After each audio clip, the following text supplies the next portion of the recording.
Okay, thank you very much for being here as we sign into law America's Water Infrastructure Act of 2018.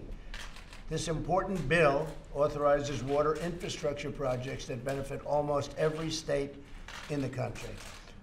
I want to thank every member of Congress who helped pass this crucial legislation. I especially want to thank Senators John Boozman, John Barrasso, Ben Cardin, Tom Harper. See, we have bipartisan on this one, folks. Don't be shocked. We'll probably have a lot more over the years. And Representatives Jeff Denham, Garrett Graves, Greg Harper, and Greg Walden. Thank you all very much. We appreciate it. Thank you. Thank you, fellas. Appreciate it. Thanks also to Assistant Secretary of the Army for Civil Works, R.D. James, for joining us, and to the Commanding General of the Army Corps of Engineers, Todd Semonite. Thank you very much, fellas. Appreciate it. Good job. As a candidate, I called for a great rebuilding of America's crumbling infrastructure. Today, we're taking another major step toward that goal. Very important.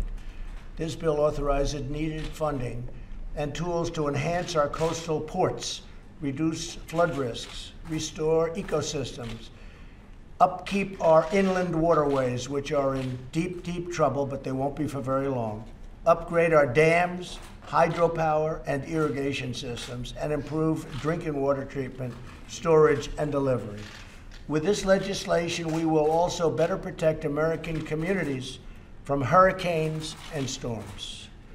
And I'm particularly proud that this legislation extends a requirement that protects and projects supported by the drinking water, state revolving fund use, construction materials, all made in the USA, which is a good thing. I love to hear that. We all love to hear that. Under this administration, we're living by two simple but very important rules: buy American and hire American. After years of rebuilding other nations, we are finally rebuilding our nation. And as far as infrastructure goes, I have a feeling that the two gentlemen on my left, two great senators, they happen to be Democrats, we're going to be doing a lot of infrastructure together. I really feel that you want it and we want it. We feel very strongly about it. I think we're going to do a lot of infrastructure. This is a beginning, okay? And I know how badly you want it on your side too. So with that, again, I'd like to thank you all, and maybe I'll ask a few of you to say a few words. Would you like to say, John? Well, yes, thank you very much, Mr. President, for your leadership on this. You called for this in the State of the Union. We have delivered in a big bipartisan way, the House and the Senate working together for infrastructure. This is a significant piece of legislation. This is good for our communities, it's good for the country, it's good for the economy, as well as good for the environment. So thanks for your leadership, Mr. President. Well, thank you. Appreciate it. Thank you very much. Please. Come on. Bill, thank you so much. This is not glamorous, but it really is one of the underpinnings of our economy. 40% of the agriculture products in Arkansas are exported. Most of that goes to the inland waterways and then throughout our ports and harbors. So as the President mentioned, again, this is a very bipartisan effort and something that we can all be very, very proud of. Thank you very much. Appreciate it. Thank you. Please. I'm Tom Carper, and I approve of this message. I don't care if I just add very quickly. Please. I'm from a little state, Mr. President, Delaware. And for us and for Delmarva, where Ben and I are from, we have great concerns with the quality of our drinking water, and this legislation goes a long ways toward a partnership, furthering a partnership between the state and the federal government to provide more clean drinking water for people to drink. Also, we have beaches and all up and down the East Coast. We have beaches that were concerned the West Coast. We want to make sure that they continue to be there. They can be part of our economy, part of our tourism industry. And the last thing, we want to make sure that our ports are getting the kind of attention that they deserve, and they have the support from the Army Corps of Engineers. This fellow right here, Mr. President, R.D. James, the Assistant Secretary for the Army, has been a terrific partner, as the General, in helping to craft this legislation. People say to me all the time back home, they say, why don't you guys work together? Why don't you work together to get something done? Well, we have, and it's good stuff. Thank you. That's great. Thank you, Senator. Thank you. Well, Mr. President, first, let me thank the leadership of our committee. The Environmental Public Works Committee worked in a very bipartisan manner to produce an extremely important bill. For the people of Maryland, this means jobs, it means cleaner water, it's good for the Chesapeake Bay, it's good for our economy, and I'm proud of our accomplishments. Thank you. Thank you very much, Ross. Please, Greg. Well, Mr. President, thank you for your support of this, and to my colleagues as well at the Energy and Commerce Committee. We did a lot of work bipartisan way to reauthorize the Safe Drinking Water Act. First time in 20 years that's been done. This is the partnership we're all speaking about to clean up our water, so when a mom pours a glass of water for a kid, you know it's going to be safe. You also have disaster relief in here for my Klamath Basin farmers that have been through an enormous drought. We deeply appreciate that. And there's hydropower streamlining for licensing so we can get clean, carbon efficient, carbon neutral hydropower in existing facilities in an expedited way. Well, and unrelated, I want to thank you, Greg, for all of the work, and I think every one of you, all of the work that you did on Right to Try. That's a very powerful thing that we signed. We're getting, I have received more thank yous for Right to Try. You all know what it is. It's a phenomenal thing, and Greg, you really headed it up. I appreciate it, man. Thank you. Please. Thank you, Mr. President. This certainly goes right along with the executive order that you signed on Friday, helping us to bring more water to California. The new Water Act, which is a part of this legislation, will actually have the upfront financing so we can start building Shasta and Temperance Flat and sites, some of these big reservoirs that have been on the drawing board for decades now. We can finally get them done under this bill. Thank you. Thank you very much. Great job, and we will get that done in California. What's going to happen? We're just about set from a federal level. The state has to get moving, and you'll get them moving. I know you will. Please. Thank you, Mr. President. Greg Harper from Mississippi. I just want to thank you for your continued support. This has been an emphasis of what you have been standing for our infrastructure, and the safe drinking water is critical across the country. So this is a great step. We thank you for your support. Well, thank you very much. And I just noticed a major celebrity is in the room, Pastor Andrew Brunson, standing next to our great Vice President. And Andrew, just come here.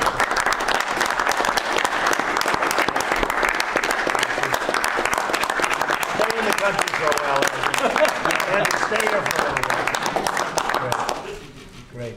We really appreciate everything. You've been through a lot, and we appreciate it, Andrew. Thank you very much.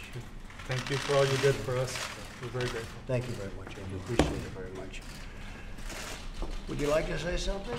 Yes, I would, sir. I'd like to thank you and these fine gentlemen of the Congress for passing a bill that I can now use along with General Semonite to get the good work of this country done. We have to balance water supply, recreation, flood control, navigation, hydropower, along with many other items, sometimes out of the same reservoir. With this legislation, we're more apt to be able to do that than we were before you sign it, sir. Thank you very much. Great job. And I'm going to see you later because we're talking about something on the border. We're looking at something on the border to give us a hand. And if you guys can't do it, then nobody can, right? Yes, sir. Please, would you like to say something? Sir, I think this is a great example of where the entire federal government has really stepped up here to be able to help take care of the people in the infrastructure. It's everybody working together. It's requirements that come from the bottom up, but it's unbelievable support from the administration and from Congress. And this is where almost 99% everybody bought into this particular bill. And it's what we need to do as the Corps of Engineers is to be able to have that support. So now we go down there and to turn dirt, we're able to put some products in the ground and be able to make America an awful lot stronger. Thank you very much. With that voice, he should be a politician. Say, whoa, that's pretty good. Thank you very much. Go ahead. Mr. President, thank you. Garrett Grace from South Louisiana. I was here 2 weeks ago when you signed disaster reform legislation into law, and it was major reform for how we prepare for and respond to disasters. This is a really important component because this is how we actually prepare for and make our communities resilient. There's a $100 billion backlog in Corps of Engineer projects. You're a builder, and you know that you don't get stuck in the studying and the do loop. This begins to cut the red tape, cut the bureaucracy, and allowing us, as the General said, to turn dirt, to make sure our ports are competitive, our ecosystems restored, and our communities are safe. So thank you. You're right, and the Army Corps of Engineers, frankly, I say previous to Trump, the Army Corps of Engineers was a wonderful people, but it was a tremendous holdup in terms of the bureaucracy we had to go through, and I know we've made tremendous strides in that. Sometimes we go through EPA much, much faster than the Army Corps, and the Army Corps never wanted that, but they built up artificial roadblocks that just weren't letting the things get done that we had to have done, and we have gotten rid of many of them. We're getting rid of all of them, and EPA is moving very, very fast, and the Army Corps is starting to move very quickly also, and I very much appreciate that. And we've got some incredible projects to go, so I very much appreciate that. We're all in, sir. Good, thank you very much. Mike Pence, would you say something, Mike? Just a word, Mr. President, of gratitude. to members of both political parties for putting a bill on your desk that is going to strengthen the economy of this country and water quality in this country. And I know your passion for infrastructure, your desire that in the next Congress we would focus on rebuilding America's infrastructure, and today is really a down payment on that, and we're very grateful for the bipartisan efforts to bring us to this point. Thank you, Mike. Thank you very much. Okay, this is a good one. The vote was 98 or 99? 99 to 1 in the Senate. 99 to 1. I would say that's bipartisan. I won't tell you who the one was, but that is very bipartisan. So, hey, let me give you guys, we don't do this much. Come here. Fantastic. Thank you, folks, very much. We'll do a lot of it. We'll do a lot. I think we're going to do a lot more as time goes by.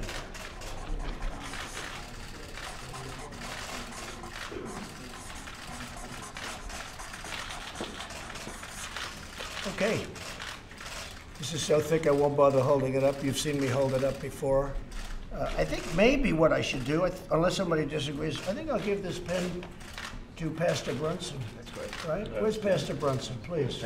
Pastor, on behalf of all of us and for all you've been through, it's actually a very important pen because it's a very important water bill. And you know where water comes from ultimately, right?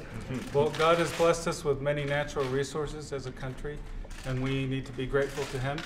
And as long as we're seeking Him, He will continue to provide for us. That's fantastic. Thank you very much. Thank you, Andrew. Thank you, sir. Thank you.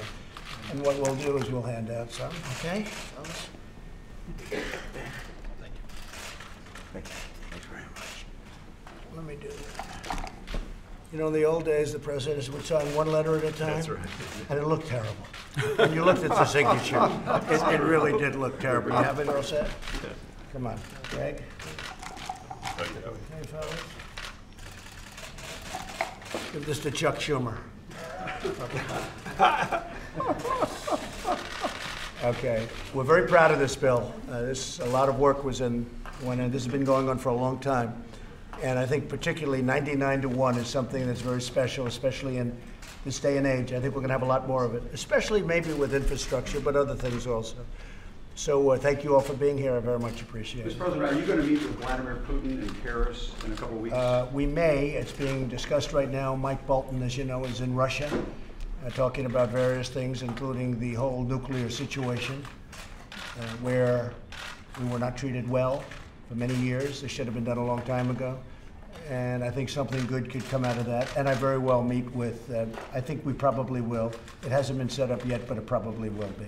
What would be the most important thing to discuss? Could you settle some of the confusion over your comments about what you mean when you say you're a nationalist? What does that mean? I love our country.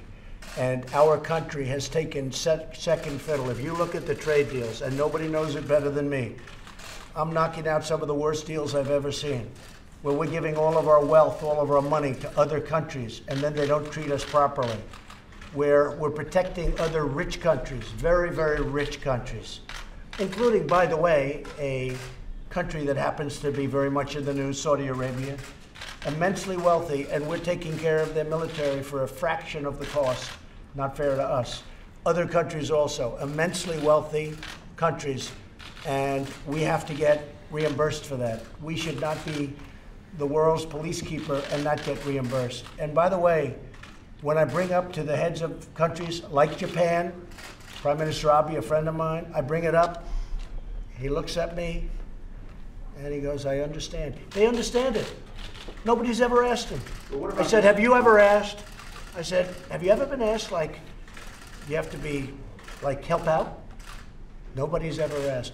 So that's a pretty unfair thing. I'll get back to you. I'll get back to you. Wait. I'm going to get back to you.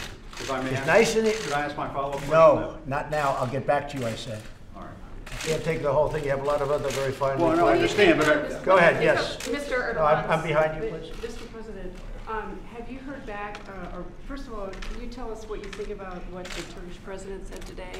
And also, have you heard back? What President Erdogan said? Yes, sir. And well, he was pretty rough on Saudi Arabia, I would say. And I haven't gotten a full recap. As you know, I have people in Turkey and I have people in Saudi Arabia and other places, and they're all coming back as we speak. They're heading back. I'll know, I think, everything in a very short period of time. It's a bad situation. But certainly President Erdogan was not complimentary of what happened. That was a terrible thing that happened, okay? Yes, ma'am, go ahead. Oh, I was going to ask, do you believe him when he says he believes the Saudi Arabian leadership? I want to see the facts first. Look, Saudi Arabia's been a really great ally. They've been one of the biggest investors, maybe the biggest investor in our country. They are doing hundreds of billions of dollars worth of investments and, you know, so many jobs, thousands and thousands of jobs. And if you look at the other side, Iran, you look at what they've done to people, vicious, horrible. And that's no excuse for what happened with Saudi Arabia, no excuse whatsoever. But you take a look, it's a rough part of the world. It's a nasty place, it's a nasty part of the world. But if what happened, happened, and if the facts check out, it's something that's very bad. At the same time, they have been a very good ally of ours. They've been helping us a lot with respect to Israel. They've been funding a lot of things. I will tell you that Russia and China would love to have that military order. I mean, I can say it to my Democrat friends too. I mean, they would love, this is $110 billion worth of military. And Russia would pick that up very quickly, and China would pick it up very quickly, and France would pick it up very quickly. France makes a lot of military equipment. It's a very competitive market. I did a great job when I sold them. That's why I went to Saudi Arabia first. I went to Saudi Arabia on the basis that they would buy hundreds of billions, many billions of dollars worth of things. And the ultimate number is around $450 billion, 110 for military, 450 billion. I think that's over 1 million jobs, 1 million to over 1 million jobs. So we do that, we're just hurting ourselves. We're just hurting ourselves. And I know that from a certain standpoint, you could also say, well, it doesn't matter, because it is a terrible thing. But we would be really hurting ourselves. We'd be hurting our companies. We'd be hurting our jobs. And so we'll see what happens. But I should have a pretty good report, a couple of seconds. I should have a pretty good report very soon. Yes, go ahead. Mr. President, just to follow up on your comments about being a nationalist, there is a concern that you are sending coded language or a dog whistle to some Americans out there that what you really mean is that you're a white nationalist. I've never even heard that. I cannot imagine that. You mean, I say, I'm a nationalist. No, I never heard that theory about being a nationalist. I've heard them all. But I'm somebody that loves our country. When I say a nationalist, I don't like it when Germany's paying 1% of GDP for NATO, and we're paying 4.3%. I don't like that. That's not fair. I don't like it when, as an example, we're protecting Europe, and we're paying for almost the entire cost of NATO. We're paying for a very, very substantial portion, far greater than what it should be. We have great respect for those countries, but on top of that, I don't like it when they put up barriers to our farmers, where our farmers cannot sell into Europe. They have trade barriers that make it, you guys know it better than anybody. They have trade barriers that are as severe as China's trade barriers, which will be coming down. They want to make a deal very badly. They'll be coming down. But I am very proud of our country. We cannot continue to allow what's happened to our country to continue to happen. We can't let it happen. So I'm proud of our country. And I am a nationalist. It's a word that hasn't been used too much. Some people use it, but I'm very proud. I think it should be brought back. I'm somebody that wants to help other countries of the world, but I also have to take care, we have to take care of our country. We cannot continue to allow ourselves to be duped on military and also duped on trade. With the European Union, as an example, last year on trade, we lost $151 billion. On top of that, we lost hundreds of billions of dollars on protection. So we protect and we get killed. We do the trading and they get killed. Can't do it. I want it to be fair. So I want them to open their borders. I want them to make it fair for our farmers, our companies, our medical companies. They sell medical equipment. They just put restrictions on a year and a half ago where the medical equipment can't get into Europe, even though it's better than what they have. So they have to treat us well. All I want our country is to be treated well, to be treated with respect. For many years, other countries that are allies of ours so-called allies. They have not treated our country fairly. So in that sense, I am absolutely a nationalist, and I'm proud of it. Yes, Mr. Jeff? President, you said this weekend and yesterday that you were planning a tax. Yeah, we'll do a resolution. Can you explain what you mean by a resolution? And can you very tell simple, us very just simple. broadly how Yeah, this is going to very work? How simple. it's going to work? If you speak to Kevin Brady and a group of people, we're putting in a tax reduction of 10%, which I think will be a net neutral because we're doing other things, which I don't have to explain now, but it'll be pretty much of a net neutral, but it'll be great for the middle class. It's going to be a tax reduction of 10% for the middle class. Business will not enter into it. And this will be on top of the tax reduction that the middle class has already gotten. And we're putting in a resolution probably this week. I think you folks know about it, and Kevin Brady's been working on it very hard, really for a couple of months. We'll put that in, and we'll start the work after the, sometime after the midterms. Mr. President, why the decision now to send 2 U.S. Navy warships through the Taiwan Strait? I'll leave that decision to myself and my generals and my admirals, okay? Not to you. Are you worried about any negative reaction from China? I'm not worried about anything. I don't worry about things. Mr. President, on the tax cut proposal, when you say that you want a middle-class tax cut, is that an acknowledgement that the original GOP tax cut was too heavily tilted in favor of wealthier Americans and corporations? No, it really wasn't. So why bring it out now? It's been great. I mean, the tax cut that we had, even if you look at estate taxes and what it's done for the small farmers and for small businesses, if you look at the past, I'm talking about the one that was passed, we're very proud of it.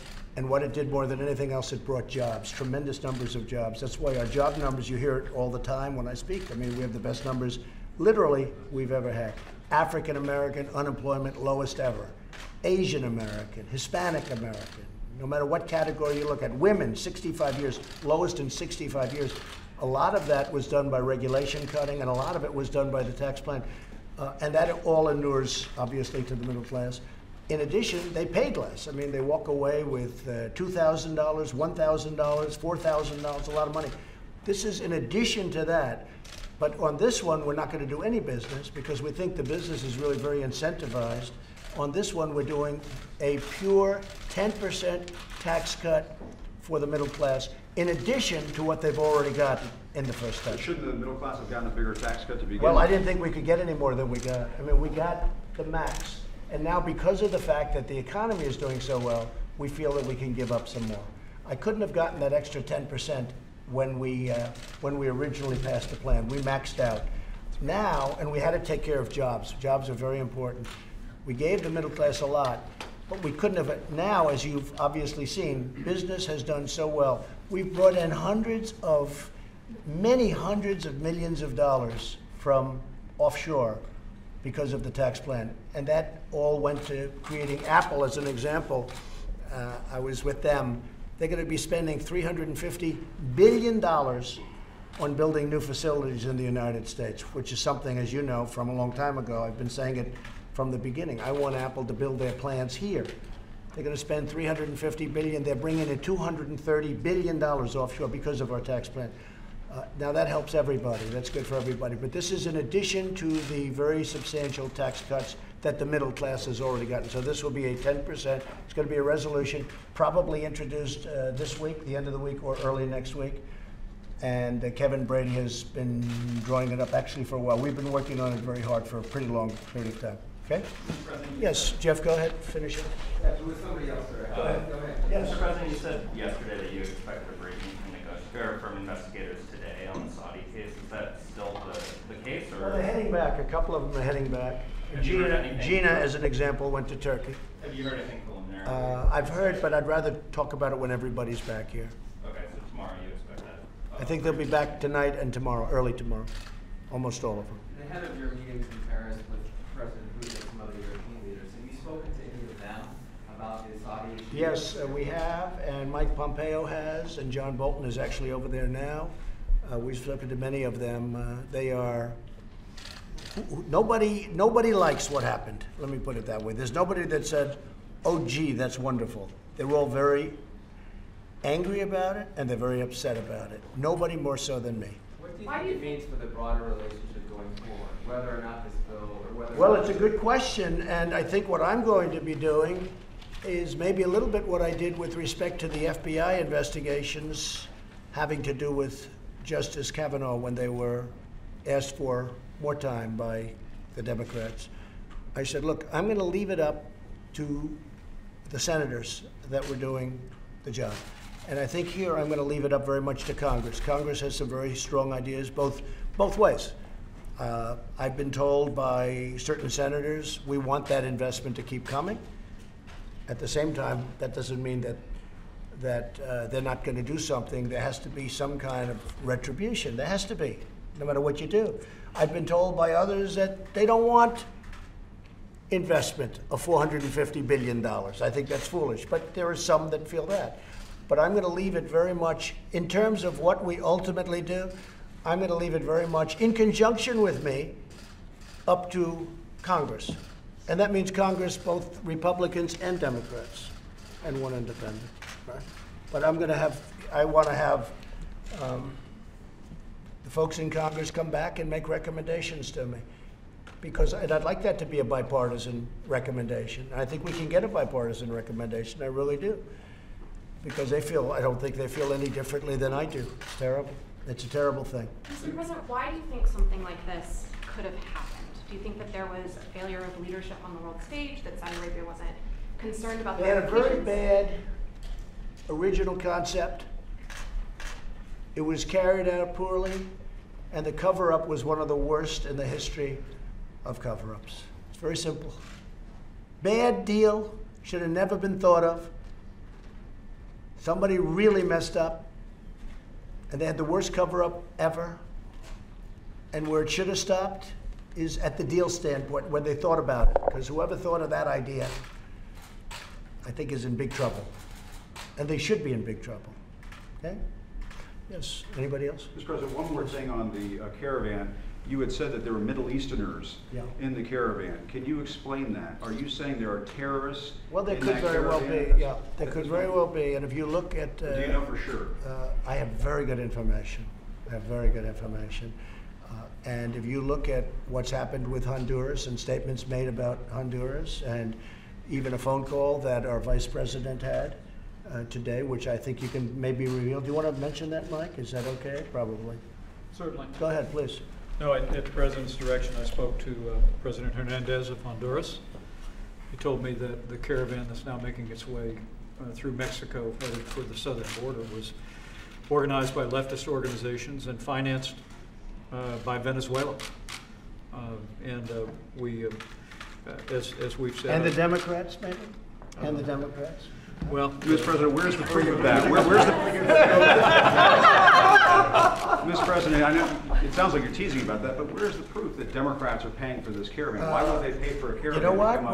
You're going to find out. out, and we're going to see. Well, maybe they made a bad mistake too. We're going to find out about that. What else did they say, Mike, about ISIS? Did they say something? Well, just that it's been organized by leftist groups.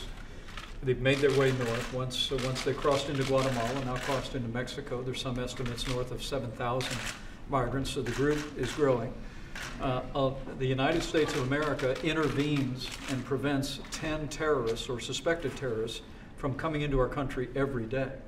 So it is inconceivable that there would not be individuals from the Middle East as a part of this growing caravan. And what the President's determined to do is put the safety and security of the American people first. And I know the President will be addressing this in the coming days about ways we need to close the loopholes that human traffickers and other dangerous individuals used to entice vulnerable families to make the long and dangerous trek north. Mr. Vice President, are you saying that you have evidence that there are terrorists in the caravan right now? What I can say to you is... You're saying statistically there's been a number over the years and so on. That's not the same as saying there are terrorists in the caravan. There are a lot of Middle Easterners who live in the United States, Americans of Middle Eastern descent, who find that kind of rhetoric appalling. Let me just say something. Isn't that true, Mr. President? Let me just tell you something. I spoke with Border Patrol this morning, and I spoke to them last evening, and I spoke to them the day before. I speak to them all the time. And they say, and you know this as well as anybody, over the course of the year, over the course of a number of years, they've intercepted many people from the Middle East. They've intercepted ISIS.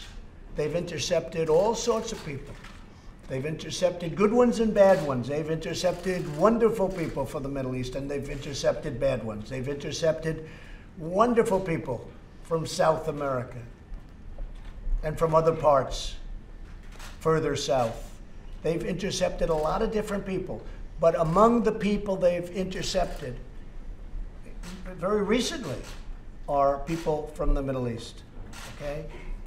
So you can't be surprised when you hear it. You've heard that before. It happens all the time. And I spoke to him literally last night. I spoke to another one this morning. Very good relationship with Border Patrol and ICE. And they say it happens all the time from the Middle East. But it's not even saying bad or good, but some real bad ones. But they intercept. No proof that they're in the caravan now. They could very well be. But there's no proof. There's no proof of anything. There's no proof of anything. But they could very well be. If you look at what that was building, you know, they were talking about 5,000 or 6,000 people. I'm pretty good at estimating crowd size, as you probably have figured out. You tend to get it a little bit off the real number. Last night, as an example, that was record-setting stuff, wasn't it? Huh? But they don't want to talk about that. But I will tell you, let me just tell you, that I believe that that was pretty big. That was pretty impressive by any standard. And these are great people. And by the way, your vote, we just heard the vote is, and this could be good, bad, or indifferent for Democrats or Republicans, but the amount of voting is at a level that they've never seen before for the midterms. You heard that. I mean, I don't know whether I'm supposed to say that's good or bad, but I will tell you that the amount of people voting is at a level, Sarah, that you've never seen at midterms, a record level by a lot. So I think there's a very good chance, honestly, that you have people in there. I also think there's a very good chance that over a course of a period of time you have, or they don't have to necessarily be in that group. But certainly you have people coming up through the southern border from the Middle East and other places that are not appropriate for our country. And I'm not letting them in. They're not coming in, all right? They're not coming in. We're going to do whatever we have to. They're not coming in. Okay? And you don't think you're pouncing on this to try to stoke not fear or cause alarm to drive up your base? I'm a very non-political person, and that's why I got elected president. Do you share the assessment that the caravan is financed by Venezuela? That you said, Mr. Vice President, that the president of Honduras said that. Do you share that assessment? President Hernandez, when President Trump asked me to call the president of Honduras when this caravan was initiated, he told me that it had been organized by leftist groups in Honduras that were being financed in part by Venezuela and organized by human traffickers who have no regard for human life, organized by dangerous gang members that are moving people north. When I spoke to President Morales in Guatemala, he informed me that they were already busing people in the caravan back who had been left behind, left by the side of the road, elderly, vulnerable families simply left behind by this caravan. People need to understand the people that are driving this caravan north to challenge our sovereignty, to challenge our borders, are doing so without any regard for human life and doing it to advance some political statement, or in the case of human traffickers, strictly for financial profit. And the president's absolutely determined to use all means at his disposal to organize efforts to have Mexico turn this caravan around and work with Congress to close the loopholes that human traffickers use every day to entice vulnerable families to make this dangerous trip north. I really think, though, that what this really shows is that we have to change the laws. Right. I say this having two very highly respected Democrat senators behind me, but we have to do something that we all agree with. We have to change the laws. We have to make them much different. They're very soft, and it's a different time. It's really a different time. Maybe there was a time where that could have been appropriate, but we have to have immigration laws now that are suitable for this time and that work. And the ones that we have now are old and they don't work. They don't work and they don't come close to working. And we need protection. We have to have a wall. We've been building the wall. We started the wall.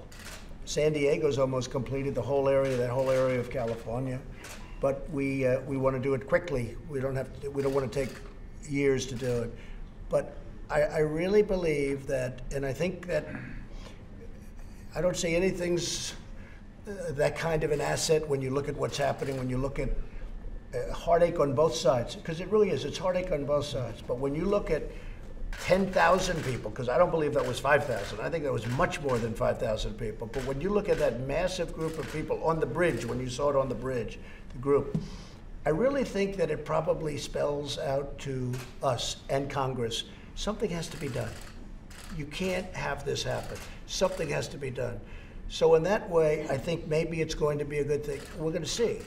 We're going to see. We're counting on our military. We'll have to call up our military if we need to. But we can't let this happen. We cannot allow our country to be violated like this.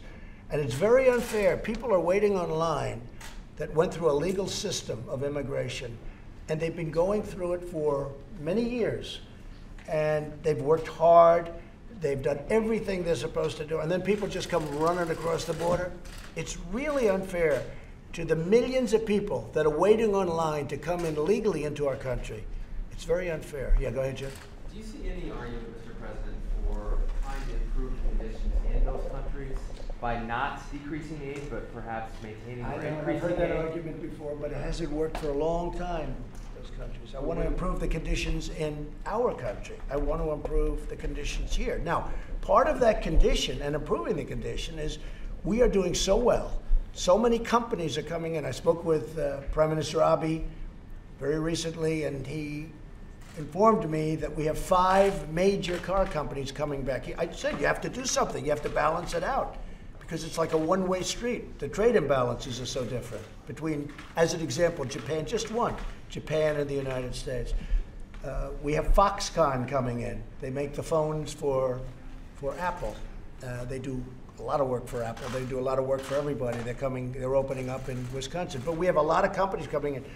We need, at 3.7, it's the lowest in many years, many decades. We need great people coming in. I want great people to come in. I want them to come in through the merit system.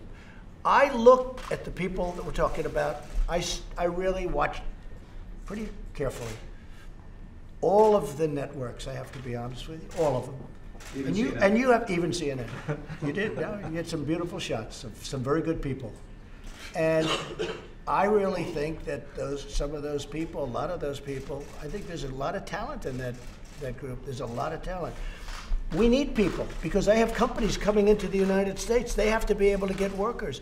And our great, even conservative people that maybe 3-4 years ago would have felt differently about it, they now feel. We have to get people to operate these big plants and factories that are opening in the United States. I want them to come in. I want them to come in through a merit-based system. And I think a lot of people are going to be happy with that. I want to build our country. I don't want to go to other countries to rebuild. That's what we've done. We've been trying to rebuild the world and police the world. It's now time to rebuild the United States and to properly police the United States. And that's what we're going to do. At the same time, we're going to help other countries all over the world. But we have to focus on our country for a change. And that's what we're going to do. Okay? Thank you all very much. Thank you. Thank you very much.